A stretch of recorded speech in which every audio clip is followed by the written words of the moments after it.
Bismillahirrahmanirrahim. Assalamualaikum warahmatullahi wabarakatuh. Alhamdulillah wassalatu wassalamu ala Rasulillah wa ala alihi wa sahbihi wa man wala. La haula wa la quwwata illa billah, amma ba'du. Kaum muslimin yang Allah rahmati, salah satu bentuk menghidupkan rumah Allah atau salah satu bentuk memakmurkan masjid Allah adalah dengan i'tikaf. I'tikaf secara bahasa adalah luzumus syai', dia diam atau menetap. Jadi diam atau menetap itu disebut atau bisa bermakna adalah i'tikaf. Tetapi yang dimaksud i'tikaf secara syar'i adalah muksun makhsusun, dia menetap, tinggal, diam secara khusus, artinya ada maksud. Kemudian di syakhsin makhsusin, i'tikaf itu dilakukan oleh orang yang khusus tertentu, artinya ada syarat dan rukunnya. Kemudian fi makanin makhsusin, termasuk di tempat yang khusus, artinya tidak sembarang tempat bisa dijadikan tempat i'tikaf. Kemudian biniyatin makhsusatin, dan kemudian ada niat yang dikhususkan. Baik, i'tikaf adalah amaliyah aktivitas yang pahalanya besar. Sampai begitu besarnya pahala i'tikaf, di dalam satu hadis rawahu al-Baihaqi, Nabi pernah bersabda, "Mani'takafa, barang siapa yang i'tikaf ashron fi Ramadan, 10 hari di penghujung bulan Ramadan, karena baginya atau seakan-akan pahalanya kahajjatain wa umratain, seperti menunaikan 2 kali ibadah haji dan 2 kali menunaikan ibadah umrah." Jadi Nabi menjamin orang yang i'tikaf di 10 hari terakhir bulan Ramadan pahalanya besar. Kenapa? Karena segala amaliyah yang dilakukan di bulan Ramadan itu terhimpun di 10 terakhir. Contoh, sholat sunnah bisa dilakukan ketika i'tikaf di 10 hari bulan Ramadan. Sedekah bisa dilakukan ketika i'tikaf. Zikir, qiyamul lail juga bisa dilakukan ketika i'tikaf. Alhasil, kenapa orang yang i'tikaf di 10 hari di penghujung Ramadan pahalanya besar? Karena segala aktivitas amaliyah yang dilakukan di bulan Ramadan terhimpun ketika i'tikaf. Maka Nabi mengatakan, "Mani'takafa ashron fi Ramadan", siapa orang yang beriktikaf 10 hari di penghujung bulan Ramadan, maka kana kahajjatain wa umratain, maka pahalanya seperti menunaikan ibadah haji 2 kali dan umrah 2 kali.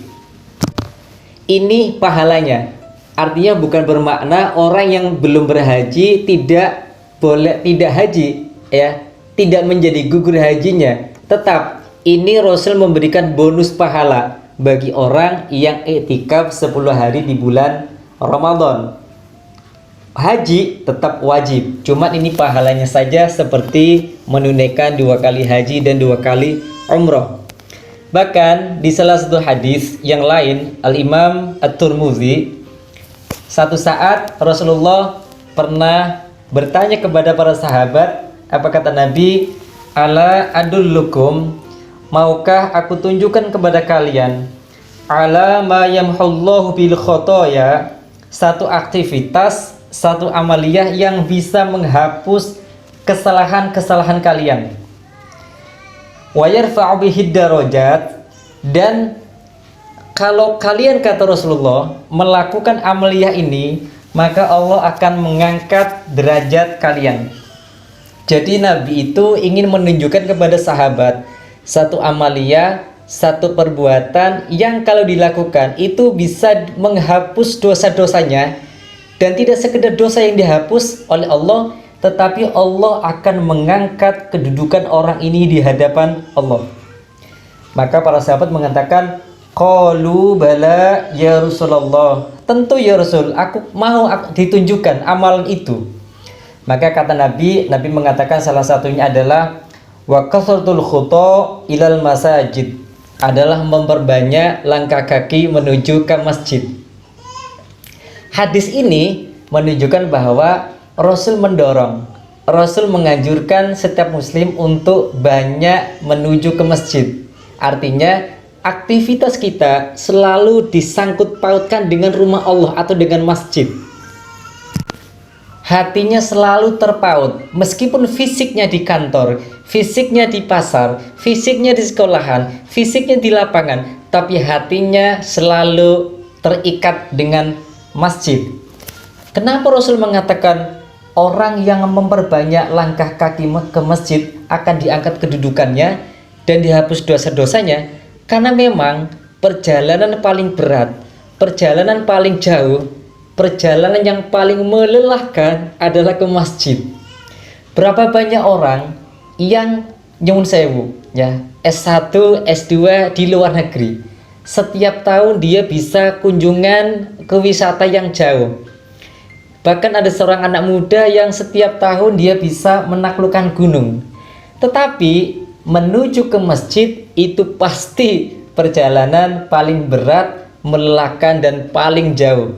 Maka Rasul mengatakan, siapa yang memperbanyak langkah kakinya ke masjid, maka dia akan dihapus dosa-dosanya dan diangkat oleh Allah kedudukannya. Kemudian kata Rasulullah, wang tidharus shalah ba'da shalah. Orang yang akan dihapus dosanya dan akan diangkat kedudukannya adalah orang yang ketika dia duduk di masjid menunggu waktu sholat berikutnya. Artinya dia i'tikaf. Begitu besarnya pahala i'tikaf sampai kemudian ada ulama yang membuat hukum. Ahkamul i'tikaf arba'atun. Hukum i'tikaf ada 4 ya. Karena saking besarnya fadilah keutamaan i'tikaf. Yang pertama adalah wajib, hukumnya wajib. Wajib i'tikaf bagi siapa? Idza nazara, ketika dia sudah bernazar. Kalau sudah bernazar, maka hukum i'tikaf menjadi wajib. Yang kedua, mandub. Mandub itu artinya sunnah. Ini adalah hukum asli i'tikaf ya. Kapan? Wa fi Ramadan wal ashril awakhir minhu akad ya. Jadi disunahkan beriktikaf itu di 10 terakhir di penghujung bulan Ramadan. Artinya bukan bermakna di awal dan di tengah Ramadan tidak sunnah. Ini artinya Rasul menekankan ada kekhususan orang yang iktikaf di 10 hari terakhir bulan Ramadan. Seperti yang sudah disampaikan, pahalanya seperti kahajjatain wa umratain. Seperti dia telah menunaikan ibadah haji 2 kali dan umroh 2 kali. Di luar Ramadan pun sunnah ya, di luar Ramadan juga sunnah. Cuman Rasul secara khusus, secara spesifik mengkhususkan orang yang i'tikaf di 10 terakhir bulan Ramadan itu pahalanya lebih besar, maka sunnah ya. Yang ketiga, hukum i'tikaf adalah makruh, hukumnya makruh. Siapa? Wanita yang i'tikaf tetapi mendapat izin, hukumnya makruh. Kenapa? Karena ada kekhawatiran munculnya fitnah. Ada kekhawatiran. Makanya di pesantren dahulu kami, para santri putri boleh i'tikaf karena ada masjid khusus santri putri. Jadi laki-laki tidak boleh i'tikaf di sana. Bahkan sekarang juga ada beberapa masjid yang dibedakan, separuh masjid, separuh musola. Jadi yang separuh bisa i'tikaf, yang separuh bisa untuk kajian para wanita yang mungkin dalam keadaan haid dan seterusnya. Kemudian yang keempat, hukum i'tikaf adalah haram, tidak boleh. Bagi siapa?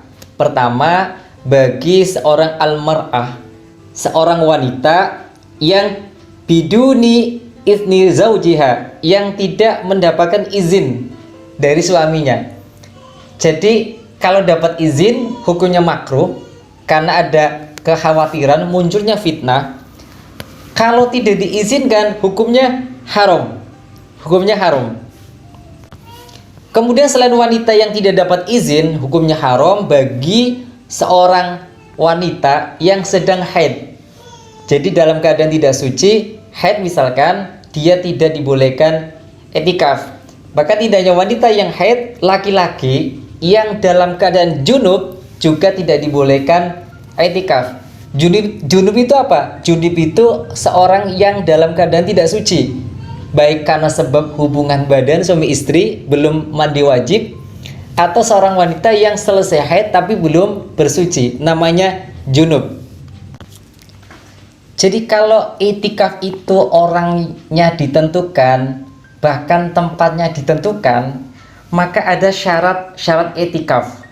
Yang pertama adalah an-niyah, adalah niat. Kenapa? Karena innamal a'malu binniyat. Segala sesuatu tergantung pada niatnya.